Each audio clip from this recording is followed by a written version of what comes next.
मोदी जी, हम लोग खाली ठोकर बैठे हैं, कोई कुछ भी बोल नहीं रहा है। अरे ऐसे चुपचाप बैठने से कोई वक्त थोड़ी नहीं कटने वाला है।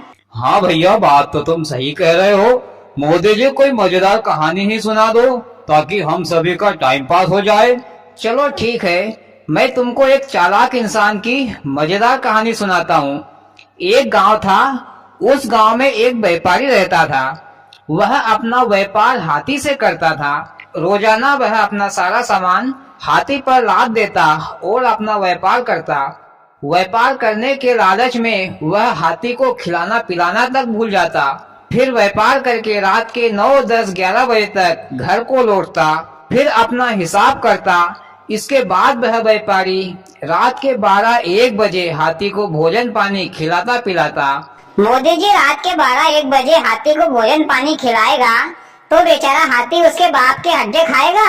अरे 12-1 बजे तो सोने का टाइम हो जाता है। बेचारा नींद में थोड़ा बहुत खा पी लेता होगा। बेचारा सोचता होगा कि कहाँ किस लालची आदमी के पल्ले पड़ गया हूँ। पर क्या करे भैया, खाना तो पड़ता है। व्यापारी भोजन खिलाते समय हाथी से बड़े प्यार से बोलता, मेरे लाल, मेरे पीले, मेरे नीले, मेरा बेटा, जी भर के खाना खाना, कम पड़े तो मेरे को आवाज देना, भूखा मत रहना। ऐसा कहकर फिर व्यापारी जाकर सो जाता। मोदी जी बेचारा लाल पीला तो दिन भर बोझा उठा के काला पीला होके बुरा हाल हो जाता होगा। भैया बात तो पते की बोली है। ऐसा करते करते भैया हाथी बेचारा 1 महीने में मर जाता है। हाथी की आत्मा यमराज के पास जाती है तो यमराज जी हाथी से कहता है कि तुम्हारे कर्म के अनुसार तुमको मनुष्य बनाया जाएगा। तो हाथी बोलता है, महाराज मुझे इंसान कभी मत बनाना। इंसानों जैसा चालाक और झूठ मूठ का प्यार देखकर मैं तो कभी भी इंसान नहीं बनूंगा, क्योंकि इंसान अपनी लोभ लालच के कारण बुरे कर्म करता है और नरक में ही जाता है। महाराज आप मुझे कोई भी जानवर बना दो, पर इंसान कभी मत बनाना। तो यमराज जी ने कहा कि इंसान की योनि में तो आदमी सुख और आनंद भोगता है। मेरे पास भी इंसानों की आत्मा आती है, सभी बड़े सुखी रहते हैं। तो हाथी ने कहा, महाराज आपने इंसानों की आत्मा से व्यवहार किया है, अगर तुम जिंदा आदमी से बात करो और व्यवहार करो तो तुम्हें मालूम पड़ेगा कि इंसान क्या चीज होती है। तो यमराज जी ने कहा कि ठीक है, मैं अभी एक जीवित इंसान को बुलाता हूँ और उससे बात भी करता हूँ और उसके साथ व्यवहार भी करता हूँ। उसे मैं तुम्हारी आंखों के सामने हरा के दिखाऊंगा। फिर हाथी ने कहा, महाराज अगर आप जीवित इंसान से जीत गए तो आप जो बोलोगे वही करूंगा। फिर यमराज ने अपने दूतों से कहा, जाओ और कोई जीवित इंसान को लेकर आओ। फिर यमराज जी के दूत जिंदा इंसान को लेने के लिए चल पड़े, पर दूत लोग आपस में सोच रहे थे कि हम किसी भी जिंदा आदमी को दिन में पकड़ेंगे तो वह हमें बेवकूफ बना के भाग जाएगा। तो एक काम करते हैं, हम रात में किसी भी सोते हुए इंसान को उठाकर यमराज जी के पास ले जाएंगे। फिर रात के समय में यमराज के दूतों ने एक खटिया पर सोए हुए आदमी को उसकी खटिया सहित उठाकर आकाश मार्ग की ओर ले जा रहे थे, परंतु संयोगवश उस आदमी की रास्ते में ही नींद खुल गई। उसने देखा कि मैं तो हवा में उड़ रहा हूँ, नीचे धरती नहीं है। फिर वह पलटा तो 4 दूत खटिया उठाकर उसको आकाश मार्ग की ओर ले जा रहे थे। तो उसने पूछा कि भैया होन आप लोग कौन हो? तो यम के दूतों ने कहा कि हम यमराज के दूत हैं और आज यमराज जी ने जिंदा आदमी लाने को कहा है, तो हम तुम्हें यमराज जी के पास ले जा रहे हैं। दूतों की ये बातें सुनकर आदमी डर गया और सोचने लगा कि बेटा अब तो तेरा काम जल गया, यमराज तो आज मुझ जिंदा आदमी को ही जान से मार डालेगा। फिर उस आदमी ने अपना दिमाग दौड़ाया।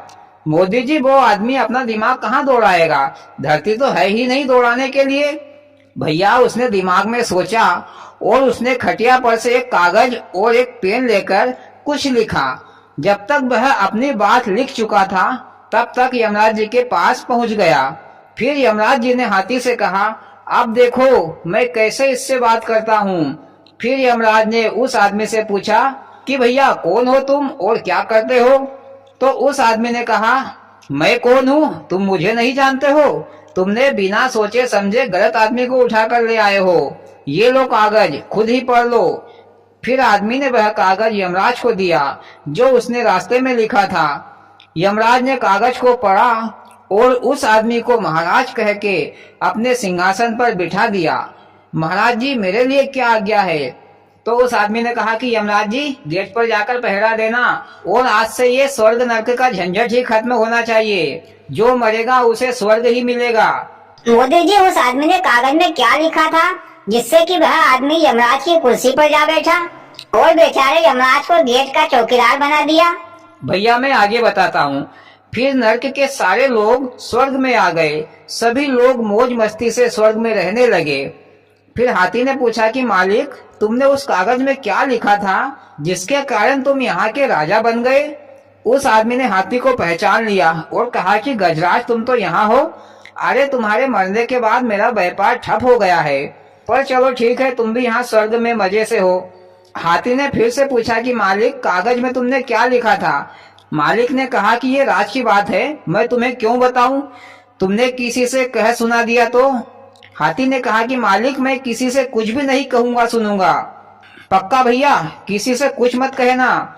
उस कागज में मैंने लिखा था कि मैं भोलेनाथ का सच्चा और सर्वश्रेष्ठ भक्त हूँ, तो यमराज का सिंहासन इसे ही दिया जाए, ये हमारी आज्ञा है। और भोलेनाथ भगवान के साइन कर दिए थे। तो यमराज जी ने सोचा कि भोलेनाथ जी की आज्ञा होगी, इसलिए मुझे सिंहासन दे दिया। वाह मोदी जी, मान गए इंसान की खोपड़िया को, भगवान को भी उल्लू बना रही है। पर मोदी जी, सच्चाई तो एक ना एक दिन सामने आ ही जाएगी, फिर क्या होगा? भैया क्या होगा? वही होगा जो भोलेनाथ को मंजूर होगा। इधर स्वर्ग की अप्सराएं भी बहुत परेशान हो चुकी थी। कहाँ तक महाराज के आर्डर सुने। महाराज के आर्डर खत्म ही नहीं होते थे। कभी बोले पान लेकर आओ, तो कभी बोले बीड़ी लेकर आओ, तो सिगरेट लेकर आओ, तो कभी पिज्जा बर्गर पोहा जलेबी लेकर आओ। कहाँ तक ला ला के दे। दिन भर काम करो, दिन भर काम करा करा कर थका देता है और रात के 2 बजे बोलता है कि डांस करो। अरे हम नाचे कि सोए? अरे बड़ी बेकार हालत हो गई है हमारी। मोदी जी, इंसान की ख्वाहिश पूरी करना तो भगवान के बस की भी बात नहीं है, तो बेचारी अप्सराएं क्या करेगी? हाँ भैया, अब बात 5 लाख रुपए की बोली है। इधर फिर एक दिन भोलेनाथ भगवान यमराज जी से मिलने के लिए आए और देखा कि यमराज जी अपने ही गेट पर चौकीदारी कर रहे हैं। तो भोलेनाथ भगवान ने कहा, यमराज जी, तुम तो यहाँ गेट पर पहरा दे रहे हो, तो अंदर शासन कौन चला रहा है? तो यमराज जी ने कहा कि भोलेनाथ जी आपका परम भक्त है, वही शासन कर रहा है, आपने ही तो चिट्ठी लिखकर दी थी। फिर भोलेनाथ भगवान समझ गए।